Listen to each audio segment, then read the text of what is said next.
Guru Nation, just wanted to do a quick video for you today. Hopefully it's inspirational. I just got done with an interview with somebody. I'm about to post it. There's a lot of people messaging me. They've been getting hired. I've been covering all the stock stuff, and we're seeing drug approvals. And there's a something important that happened this week, or if you're watching in the future, it happened in June 7th of 2021. Biogen's aducanumab for the treatment of Alzheimer's got approved.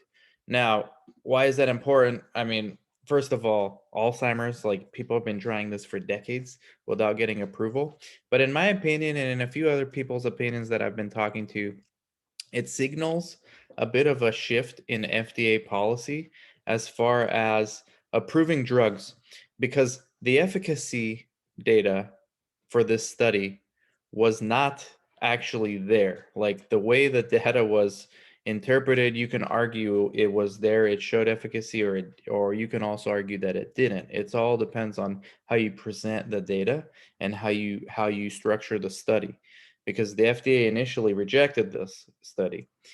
But there was no safety issues.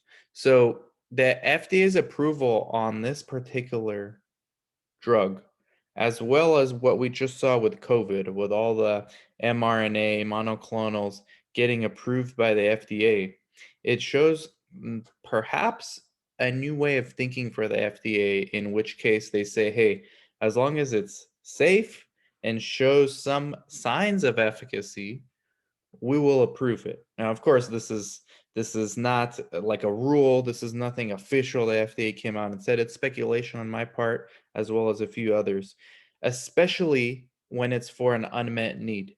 This is why you're going to see a lot more rare disease stuff.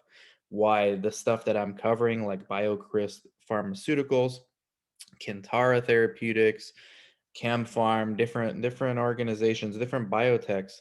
This is what they're going after. They're going after these unmet medical needs, rare rare diseases, therapeutic indications. Um, they're also going for certain comorbidities associated with other common diseases like diabetic neuropathy, right? So this is like, I think, the next decade of research. This is why we're going to be booming in our industry because what this is going to do, let's not talk about Medicare Part B and what this is actually going to cost the taxpayers because I think there are some obviously some issues with the drug companies wanting to charge a lot for these medications that get approved. Uh, and that's a whole nother podcast. That's not for me to discuss, but there is like some consequences when it comes to actually paying for all this stuff as a society, or at least as a country. What do we do? But from a business perspective, from a career and an industry perspective of clinical research, I think this should be this is enough to motivate and inspire anybody in this space or anybody looking to get into this space, because what the FDA has basically been saying this year, and I'm looking at the FDA approvals this year, June 7th, we got aducanumab, like I said, for Alzheimer's.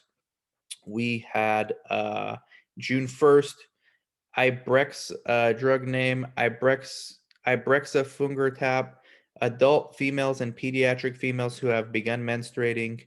In May 28th, schizophrenia in adults and certain aspects of bipolar 1. May 28th, cholag- cholangiocarcinoma whose disease meets certain criteria. These are all FDA approvals and the dates, and I'm going in order. May 28th, sotorasib to treat adults with non-small cell lung cancer who meet certain criteria. May 26th, for positron emission tomography imaging of prostate-specific membrane antigen-positive lesions in men with prostate cancer. May 21st to treat adults with subset of non-small cell lung cancer. Then you have May 14th. I'm just gonna stop at May. This is the last one in May.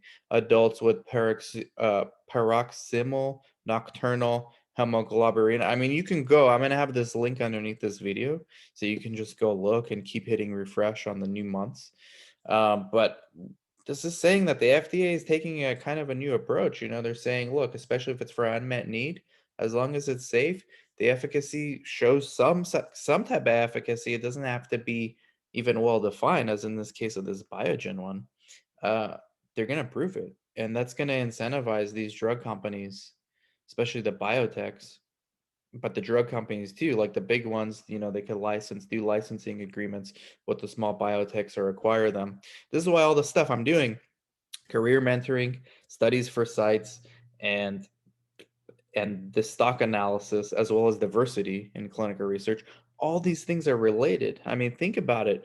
You need more sites, right, to accommodate all these new studies that are going to come out, because when the FDA seemingly changes its stance on how they're going to approve or not approve certain drugs, that's going to have a direct impact on how sponsors are going to start doing more trials. That's what I think. That's going to have a direct impact on the need for more sites. That's going to have an impact on the need for more researchers, CRAs, CRCs, PIs. That's going to affect the impact of diversity in clinical research, because the FDA is sticking to this. Hey, we want to make sure that the study population is diverse as well. And then it has to be representative of properly, at least the ratios of the actual demographics for people who suffer from these conditions. For example, Alzheimer's, mostly, well, not mostly, but a lot of female and a lot of African American get Alzheimer's. Those are typically the groups that are underrepresented. So diversity, all this stuff's important, and the biotech stocks are important to analyze too, because you can get a glimpse into what's ahead. What's 4 years down the line, as far as research is concerned, when you're looking at these small pilot studies, small phase one, phase two. So this is something to inspire you guys. Um, the industry is booming, and this is one of the reasons why. And I just listed like five of them of why these are the opportunities in this space as well. So do with it as you will. Talk to you later. Take care. Good luck.